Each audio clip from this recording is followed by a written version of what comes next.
Hello दोस्तों, जय हिंद, वंदे मातरम। स्वागत है आपका अपने YouTube चैनल संघर्ष पाठशाला परिवार में। मैं अनंत सिद्धार्थ। दोस्तों, मैं विज्ञान अर्थात रसायन विज्ञान का सेशन लेकर चल रहा हूं। आज उसका नेक्स्ट क्लास है और मैंने पिछले क्लास में रसायन विज्ञान से संबंधित कुछ बातों के लिए चर्चा किया था, जिसमें मैंने चर्चा किया था कि रसायन शब्द की उत्पत्ति कहाँ से हुई है, किस शब्द से हुई है। और रसायन विज्ञान में मैंने एक और बात चर्चा किया था कि जो विश्व विज्ञान दिवस कब मनाया जाता है, किसके उपलक्ष्य में मनाया जाता है, क्यों मनाया जाता है। तो ऐसे तमाम बातें हमने डिस्कस किया था आपसे। आइए, रसायन विज्ञान का हम नेक्स्ट सेशन लेकर पार्ट 2 चल रहे हैं और पार्ट 2 में देखने वाले हैं कि रसायन विज्ञान को कितने भागों में बांटा गया है, उनकी कितनी शाखाएं हैं या उसे कितने भागों में वर्गीकृत किया गया है, उनकी कितनी क्या क्या उपशाखाएं हैं और विज्ञान का क्या महत्व है। ये सभी बातें, रसायन विज्ञान का क्या महत्व है, ये सभी बातें हम आपसे डिस्कस करने जा रहे हैं। और मुझे आशा है कि यह क्लास आपको बहुत ही अच्छा लगेगा। तो आइए देखते हैं। देखिए, रसायन विज्ञान का वर्गीकरण या शाखाएं। रसायन विज्ञान का वर्गीकरण या शाखाएं। देखिए, रसायन विज्ञान का वर्गीकरण या शाखाएं, या आप कह सकते हैं या शाखाएं या वर्गीकरण। वर्गीकरण का अर्थ होता है भाग। क्या होता है? भाग। अब उसको हम दूसरे शब्द में कहते हैं शाखा, कि कितने उसके भाग और कितने भागों में से बांटा गया है। तो आइए देखते हैं। रसायन विज्ञान को मुख्य रूप से 2 भागों में बांटा गया है। पहला हमारा है शुद्ध रसायन। पहला हमारा क्या है? शुद्ध रसायन, जिसे हम क्या कहते हैं? Pure chemistry. प्योर केमिस्ट्री का अर्थ हो जाएगा कि इसमें जो भी पदार्थ प्रयुक्त होंगे उसमें किसी अन्य पदार्थ का कोई भी गुण, कोई भी अंश नहीं मिलेगा। इसमें केवल एक ही पदार्थ के गुण पाए जाएंगे। दूसरा है हमारा, आइए नेक्स्ट देखते हैं। दूसरा हमारा है व्यवहारिक रसायन। व्यवहारिक रसायन या इसे हम कहते हैं अनुप्रयुक्त रसायन। व्यवहारिक रसायन का अर्थ होता है कि जो हम अपने दैनिक जीवन अर्थात व्यवहार में प्रयुक्त करते हैं, जो वस्तुएं प्रयुक्त करते हैं, वे सभी वस्तुएं जिस पे हम अध्ययन करते हैं, वे सभी वस्तुएं किसके अंतर्गत आते हैं? व्यवहारिक रसायन के अंतर्गत। अर्थात उसका अनुप्रयुक्त का अर्थ देख लीजिए। अनुप्रयुक्त अर्थात अपने जीवन में हम उसे कैसे प्रयोग करते हैं या प्रयोग में लाते हैं। तो मुख्य रूप से रसायन विज्ञान को 2 भागों में बांटा गया है। पहला हमारा है शुद्ध रसायन विज्ञान, दूसरा क्या है? व्यवहारिक या अनुप्रयुक्त रसायन विज्ञान। और यह हमारे क्या है? 2 मुख्य शाखाएं हैं। एक थी संबंधित रसायन विज्ञान का वर्गीकरण या शाखाएं। लेकिन आगे नेक्स्ट है कि इस शुद्ध रसायन विज्ञान और व्यवहारिक रसायन विज्ञान को भी कई वर्गों में बांटा गया है, अर्थात इनकी कुछ उप शाखाएं हैं। क्या है? इनकी कुछ उप शाखाएं हैं जिनके बारे में हम चर्चा करेंगे। आइए नेक्स्ट एक एक करके देखते हैं। पहला हमारा है शुद्ध रसायन विज्ञान। शुद्ध रसायन विज्ञान को कुल 5 उप वर्गों में या 5 उप शाखाओं में विभाजित किया गया है। 5 उप शाखाओं में विभाजित किया गया है। पहला हमारा है अकार्बनिक रसायन। देखिए, इसमें दिया है अकार्बनिक। इसमें इस शब्द में क्या लगा है? हमारा क्या होता है? उपसर्ग होता है, जो नहीं का अर्थ देता है। किसका अर्थ देता है? शब्द जो होता है, वर्ड जो होता है, यह नहीं का अर्थ देता है। इसका मतलब होता है अकार्बनिक, अर्थात कार्बनिक का मतलब होता है कार्बन। कार्बन का क्या होता है? कार्बन। अर्थात हम कह सकते हैं कि इस अकार्बनिक रसायन में कार्बन उपस्थित नहीं होगा। तत्वों में सभी तत्व उपस्थित होंगे, लेकिन एक ही तत्व इसमें उपस्थित नहीं होगा। अर्थात उन सभी तत्वों का हम अकार्बनिक रसायन में अध्ययन करेंगे या उनके गुणों को समझेंगे, उनके संरचना को समझेंगे, उनके आंतरिक प्रॉपर्टी जिसे गुण कह रहे हैं, गुणों को समझेंगे। बाकी कार्बन को छोड़कर हम क्या करेंगे? अकार्बनिक रसायन के अंतर्गत समझ सकते हैं। तो अकार्बनिक रसायन ऐसा रसायन जिसमें कार्बन न हो और बाकी के सभी तत्वों का क्या करें हम अध्ययन कर सकते हैं, तो वो क्या हो सकता है, अकार्बनिक रसायन हो सकता है। चलिए नेक्स्ट देखते हैं। नेक्स्ट हमारा दूसरा उपभाग इसका है कार्बनिक रसायन। देखिए लिखा गया कार्बनिक रसायन। अच्छा, इसको अंग्रेजी में क्या बोलते हैं, इनऑर्गेनिक केमिस्ट्री। अकार्बनिक को इनऑर्गेनिक केमिस्ट्री। नेक्स्ट दूसरा क्या है, कार्बनिक रसायन। कार्बनिक को अंग्रेजी में कहते हैं ऑर्गेनिक केमिस्ट्री। क्या बोलते हैं उसे, ऑर्गेनिक केमिस्ट्री। अब देखिए कह रहा है कि कार्बनिक रसायन, अर्थात इस कार्बनिक रसायन में कार्बन से संबंधित उसके यौगिक, क्या उससे यौगिक या कार्बन से बनने वाले पदार्थ या कार्बन से बनने वाले पदार्थ या द्रव्य के गुणों, संरचना, संगठन आदि का अध्ययन हम कर सकते हैं, जो किसके अंतर्गत पढ़ेंगे, कार्बनिक रसायन के अंतर्गत। किसके अंतर्गत पढ़ेंगे, कार्बनिक रसायन के अंतर्गत पढ़ते। अब देखिए नेक्स्ट हमारा है भौतिक रसायन। अब देखिए भौतिक का अर्थ होता है प्रत्यक्ष। भौतिक का अर्थ होता है प्रत्यक्ष, जिसे हम जब उस प्रत्यक्ष में अर्थात उस पदार्थ में जब कोई रासायनिक प्रक्रिया हो रही है या रासायनिक प्रक्रिया हो रही है तो उसे हम प्रत्यक्ष रूप से देख सकते हैं या समझ सकते हैं। तो उसके बारे में बात कर रहे हैं। कम से कम देखने का मतलब क्या, कैसे उसका रंग, कैसे उसका कलर, रंग गुण कैसे चेंज हो रहा है, यह सभी किसके अंतर्गत, भौतिक रसायन अर्थात हम फिजिकल केमिस्ट्री के अंतर्गत पढ़ सकते हैं। फिजिकल का अर्थ होता है टच करके, उसे स्पर्श करके। फिजिकल देखिए भौतिक का मतलब उसे स्पर्श करके हम समझ सकते हैं कि वो वस्तु कैसी है। और नेक्स्ट हमारा है जैव रसायन। जैव, देखिए जैव जो है दो शब्द, जैव रसायन अर्थात दो शब्दों से बना है। जैव, जैव का अर्थ होता है जिसमें जीवन पाया जाता है। क्या हो, जिसमें जीवन पाया जाता हो, अर्थात वे वस्तुएं जिसमें जीवन पाया जाता हो और उस पाए जाने वाले जीवन पाए जाने वाले वस्तुओं में कौन सी रासायनिक प्रक्रिया हो रही है, कैसे हो रही है, उसका अध्ययन हम क्या करेंगे, किसके अंतर्गत करेंगे, जैव रसायन के अंतर्गत करेंगे। जैसे जीवों में कौन कौन से भाई जीव जंतु आ जाएंगे, कौन से आ जाएंगे, जीव जंतु आ जाते हैं, या पेड़ पौधे आ जाएंगे। कौन आ जाएंगे, पेड़ पौधे आ जाते हैं। पेड़ पौधे या इसे हम क्या कह सकते हैं, वनस्पति। क्या कह सकते हैं, वनस्पति कह सकते हैं। अर्थात जैव रसायन में जीव जंतु, मानव भी आ जाएगा, पेड़ पौधे या वनस्पति आदि सभी बायोकेमिस्ट्री के अंतर्गत, अर्थात इनमें होने वाले परिवर्तन को हम क्या करते हैं, पढ़ते हैं। अर्थात इनके अंदर क्या क्या परिवर्तन होता है रसायन विज्ञान के अंतर्गत, यह सभी हम किसके अंतर्गत पढ़ेंगे, जैव रसायन। जैसे मानव शरीर, भोजन हम करते हैं, हमारे शरीर में भोजन करने के बाद जो भोजन पाचन प्रक्रिया होती है वो भी क्या है, एक रासायनिक प्रक्रिया होती है। तो हम जीवित हैं, हमारा जीवन है, तो जो जीवन पाया जाता है जिसमें उसमें जो रासायनिक प्रक्रिया होती है तो किसके अंतर्गत पढ़ते हैं, हम रसायन विज्ञान के अंतर्गत। हम देखिए दूसरा वैश्लेषिक रसायन। क्या है, वैश्लेषिक रसायन या इसे कह सकते हैं एनालिटिकल केमिस्ट्री। क्या कह सकते हैं, एनालिटिकल केमिस्ट्री। वैश्लेषिक का होता है कि हमारे आसपास बहुत सारी वस्तुएं पाई जाती हैं, बहुत सारी वस्तुएं पाई जाती हैं। उन वस्तुओं का हम अध्ययन करेंगे तो उसे हम क्या करेंगे, इकट्ठा करेंगे और अलग अलग बांट करके। वैश्लेषिक का मतलब होता है अलग अलग बांट करके उसका अध्ययन करना, क्या कहलाएगा, वैश्लेषिक। अब देखिए वैश्लेषिक वस्तुओं को हम दो प्रकार से अध्ययन करेंगे।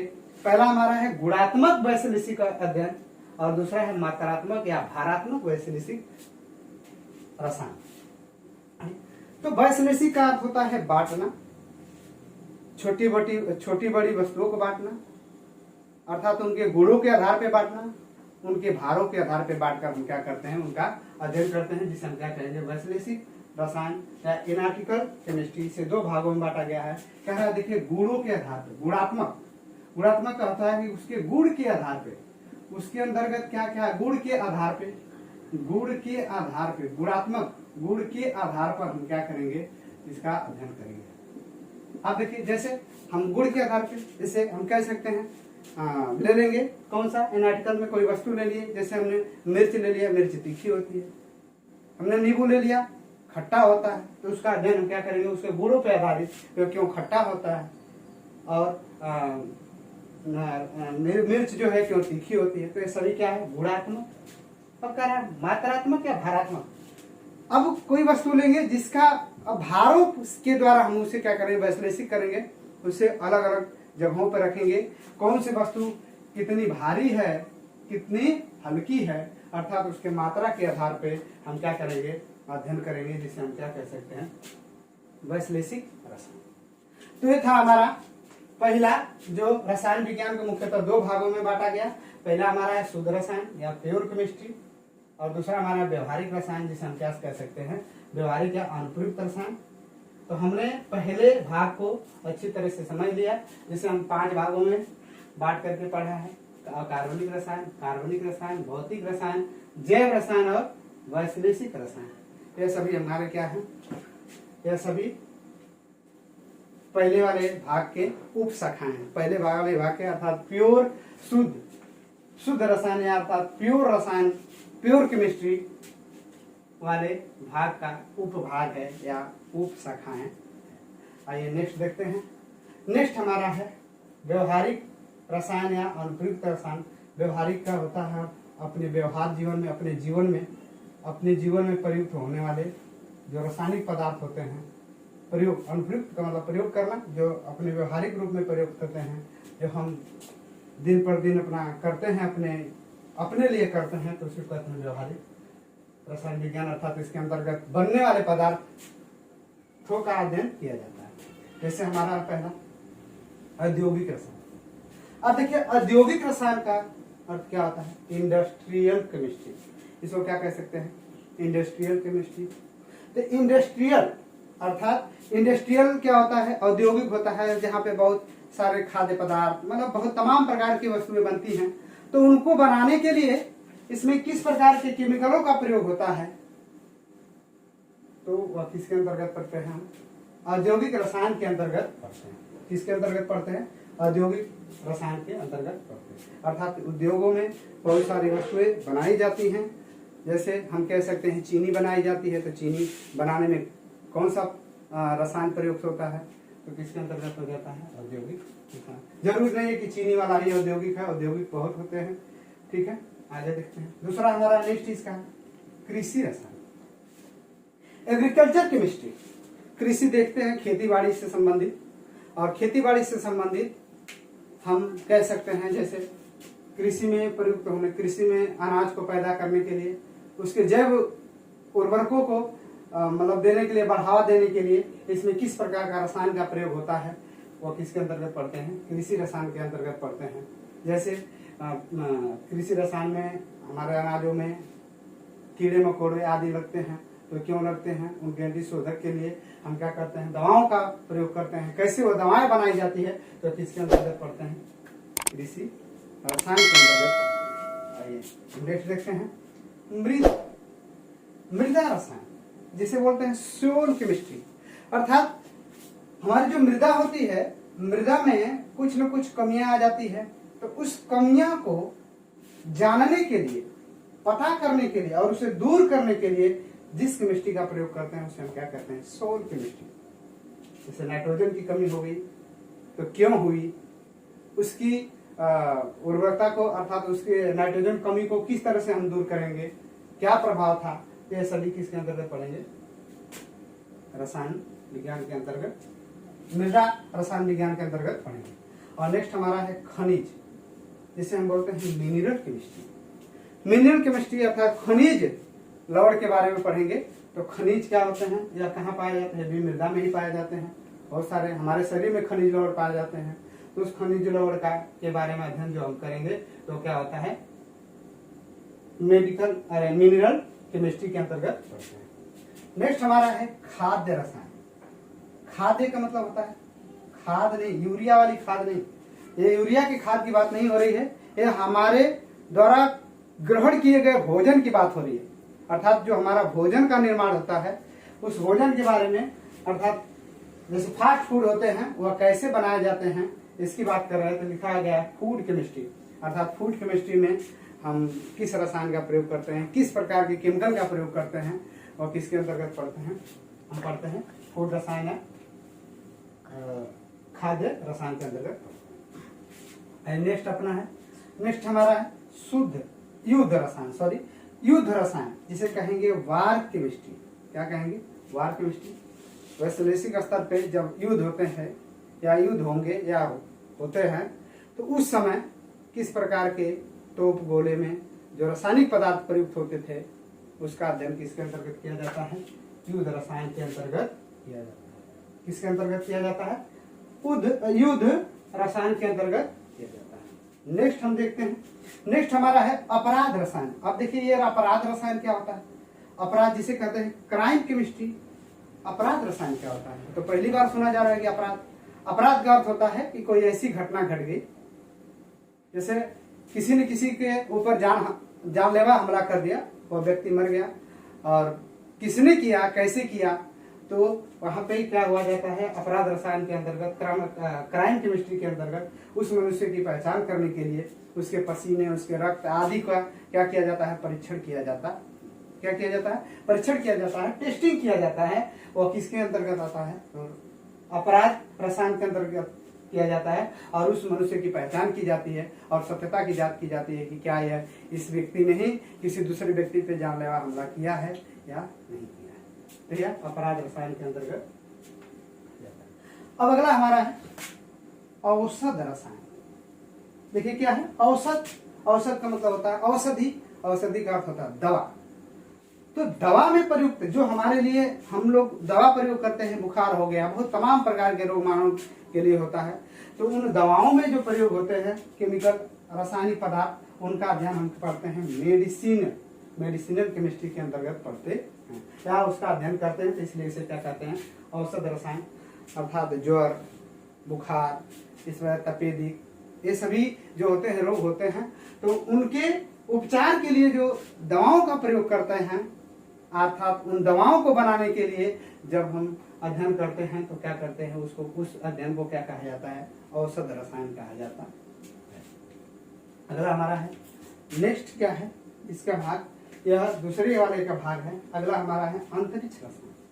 अर्थात देखिए अंतरिक्ष का होता है, ऊपर स्पेस की बात कर रहा है, अंतरिक्ष में प्रयुक्त होने वाले रसायन को, अर्थात अंतरिक्ष में मानव जाते हैं तो उनके लिए जो भोजन की व्यवस्था की जाती है, उनके रहने की व्यवस्था की जाती है, भोजन ज्यादा दिन तक खराब न हो, तो उसमें प्रयुक्त जो केमिकल पदार्थ होते हैं उनका प्रयोग किया जाता है। और अंतरिक्ष में क्या क्या है, बहुत सारे पदार्थ मिलते हैं, तो उन पे भी अध्ययन किया जाता है, और उस अध्ययन को क्या कहते हैं, अंतरिक्ष रसायन विज्ञान कहते हैं। अर्थात अंतरिक्ष में किए गए अध्ययन को हम क्या कहते हैं, अंतरिक्ष रसायन विज्ञान।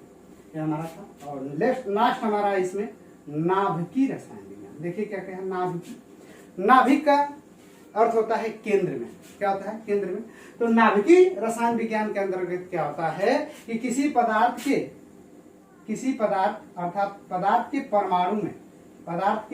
परमाणु में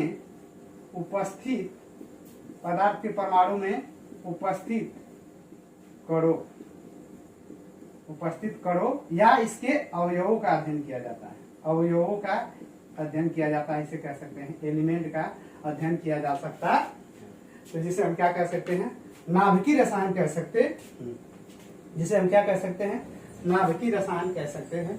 ये हमारा था रसायन विज्ञान का वर्गीकरण और उसकी उपशाखाएं मुख्य रूप से दो भागों में बांटा गया, शुद्ध रसायन विज्ञान और व्यवहारिक रसायन विज्ञान, pure chemistry and applied chemistry.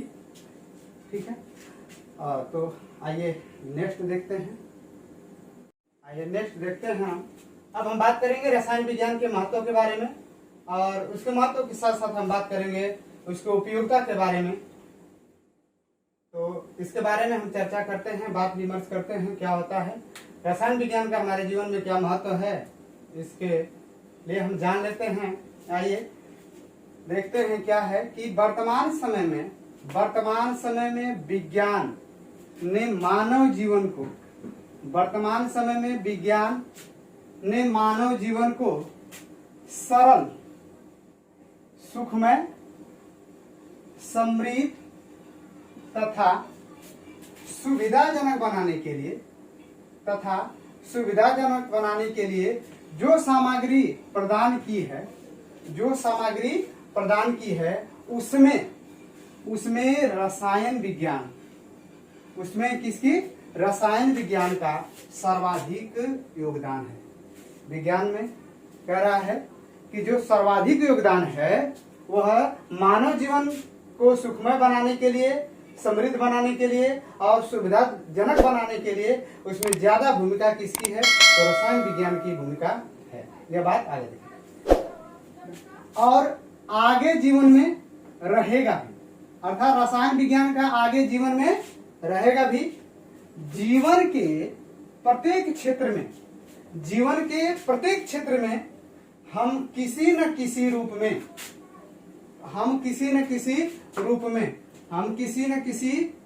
में रासायनिक वस्तुओं का उपयोग करते हैं।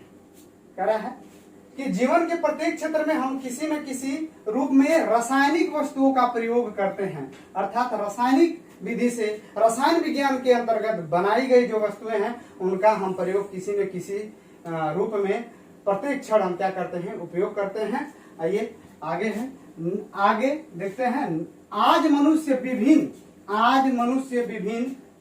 रासायनिकों का उपयोग, आज मनुष्य विभिन्न रासायनिक का उपयोग, आज मनुष्य विभिन्न रासायनिकों को उपयोग के बिना रासायनिकों के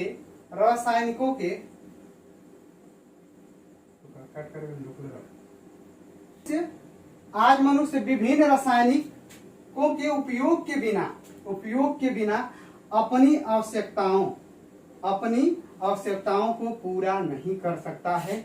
अर्थात हम कह सकते हैं कि हमारे मानव जीवन के लिए रसायन विज्ञान एक महत्वपूर्ण विज्ञान है, अर्थात इसकी एक महत्वपूर्ण भूमिका होती है। मानव जीवन या किसी भी क्षेत्र में रसायन विज्ञान की क्या होती है, एक महत्वपूर्ण भूमिका होती है।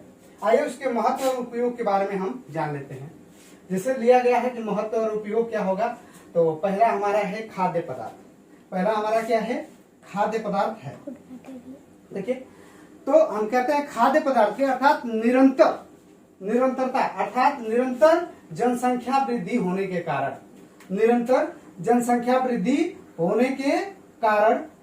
जनसंख्या को उचित मात्रा में उसके जीवन जीने के लिए खाद्य पदार्थों की आवश्यकता होती है, अर्थात उसकी पूर्ति करने के लिए भी हम किसका उपयोग करते हैं, रसायन विज्ञान का उपयोग करते हैं। हम किसका उपयोग करते हैं, रसायन विज्ञान का उपयोग करते हैं। जैसे इसकी महत्वपूर्ण भूमिका में क्या हो जाएगा, जैसे बिस्किट हो गया, नमकीन हो गया, कुछ ऐसे स्वादिष्ट पदार्थ होते हैं जो खाद्य पदार्थ के अंतर्गत बनाए जाते हैं, जैसे चटनी, अचार, घी, ठीक है, चटनी, अचार, घी, जैम, चीनी, वनस्पति, चॉकलेट आदि ये सभी किसके अंतर्गत बनाए जाते हैं, तो खाद्य पदार्थों में हम प्रयोग करते हैं। और किसके माध्यम से करते हैं, तो रसायन विज्ञान के माध्यम से हम करते हैं। आज ये देखते हैं।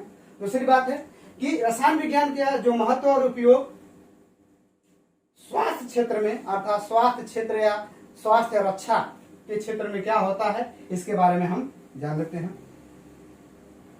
आइए देखते हैं। शरीर को निरोग बनाने के लिए, अर्थात शरीर को निरोग बनाने के लिए हम क्या करते हैं, रासायनिक विज्ञान, अर्थात रसायन विज्ञान का शरीर को निरोग बनाने के लिए या शरीर को रक्षा प्रदान करने के लिए भी रसायन विज्ञान का एक अति महत्वपूर्ण भूमिका है। अति महत्वपूर्ण क्या होती है, भूमिका होती है। इसके लिए अनेक प्रभावशाली, अर्थात स्वास्थ्य रक्षा के लिए अनेक प्रभावशाली एंटीबायोटिक औषधि बनाई गई है। और किसके अंतर्गत बनाई गई है, तो रसायन विज्ञान के अंतर्गत बनाई गई है। पहला जैसे हमारा प्रतिजैविक, ये कहेंगे एंटीबायोटिक, क्या कहें भैया, एंटीबायोटिक कहेंगे। और एंटीबायोटिक में क्या आ जाएगा, जैसे एंटीबायोटिक हमारे शरीर में किसी प्रकार का रोग हो गया तो उस रोग को मारने के लिए, अर्थात उसको एंटीरोधी के रूप में प्रयोग करने के लिए दवाएं प्रयोग की जाती है। जैसे पहला हमारा हो गया पेनिसिलिन, क्या हो जाएगा, पेनिसिलिन, स्ट्रोमाइसिन, आयरोमाइसिन आदि, अर्थात प्रतिजैविक के रूप में हम पेनिसिलिन, स्ट्रोमाइसिन, आयरोमाइसिन आदि का प्रयोग करते हैं। दूसरा हमारा है रक्षा संबंधित एल्केलाइड जो होती है, या किसके लिए, तो यह किससे बनती है, यह कैसे होती है, कुनेन। किससे बनेगी, कुनेन से, कोफिन से और एट्रोपिन से बनती है। यह सभी क्या है, स्वास्थ्य संबंधी अर्थात स्वास्थ्य से रक्षा प्रदान करने के लिए इन सभी दवाओं का प्रयोग किया जाता है। अगला हमारा सल्फा ड्रग्स। यह सल्फा ड्रग्स क्या होता है, एक नशीली पदार्थ होती है जो मानव अपने विचार के लिए अपने लिए क्या करता है, प्रयोग करता है। जैसे एक नशीली पदार्थ नशा के रूप में प्रयोग करता है।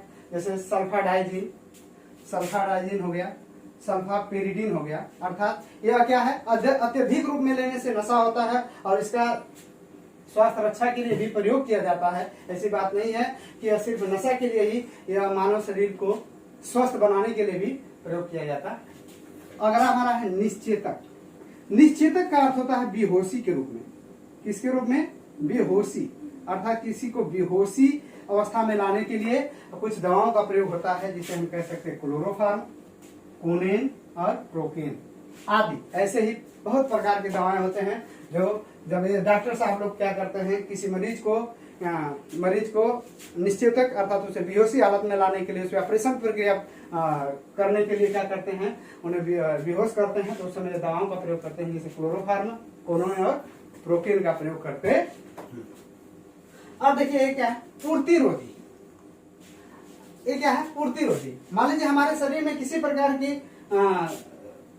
तत्वों की कमी हो गई, जिसे हम रोगों से ग्रसित हो सकते हैं। तो उसे उस शरीर में न बनने के कारण उसको बनाने के लिए अर्थात उसको पूरी तरह से पूर्ति करने के लिए कोई दवाओं का प्रयोग करते हैं। जैसे पैराजोन हो गया, डोमेस्टास हो गया, ब्रोमाट हो गया। ये सभी क्या होते हैं, मानव शरीर में एंटीस्पेटिक के रूप में प्रयोग किए जाते हैं। ये क्या किए जाते हैं, एंटीरोटिक के रूप में प्रयोग करते हैं। इसके बाद है लास्ट हमारा जर्मनासी। जर्मनासी का मतलब होता है जड़ बुखार से, और जड़ बुखार में जो प्रयोग होता है जर्म, जैसे जर्मेटिसिक हो जाएगा। इसके लिए कौन कौन सा होता है, क्लोरोबेंजीन, डेटॉल का प्रयोग, DDT का प्रयोग अर्थात संक्रमक आदि दवाओं का प्रयोग संक्रामक रोगों को फैलाने से रोकने के लिए क्या किया जाता है, यह सभी दवाओं का प्रयोग किया जाता है। अब देखिए, तो ये हमारा क्या था, रसायन विज्ञान का महत्व। और इस रसायन विज्ञान का बहुत ही अत्यधिक क्षेत्रों में उपयोग है और इसकी महत्वता है। जैसे रक्षा विज्ञान, युद्ध के समय अर्थात युद्ध में भी प्रयोग होने वाले कुछ ऐसे पदार्थ हैं। तो यह क्या था, हमारा रसायन विज्ञान का महत्व और उसकी उपयोगिता क्या थी, यह हम आज के सेशन में हमने पढ़ा है। और यह आज हमारा रसायन विज्ञान के परिचय अर्थात इंट्रोडक्शन का एक सेशन आज अंतिम सेशन था। और हम अगले क्लास में नेक्स्ट सेशन अर्थात अगला अध्ययन हम पढ़ेंगे द्रव्य और उसकी अवस्थाएं, या हम कह सकते हैं द्रव्य, प्रकृति और उसके व्यवहार, प्रकृति और उसके व्यवहार के बारे में पढ़ेंगे। तो आज के लिए यह सेशन यहीं तक, हम आपसे मिलेंगे नेक्स्ट क्लास में। दोस्तों, हमारे इस क्लास को आप पूरा देखने का प्रयास करिएगा और आपको समझ में आए तो भी कमेंट कीजिएगा, ना समझ में आए तो भी कमेंट कीजिएगा और हमें जरूर से बताइएगा कि यह क्लास आपको कैसा लगेगा, तो कैसा लगा। तो अब तब तक के लिए हम आपसे इजाज़त चाहते हैं। धन्यवाद।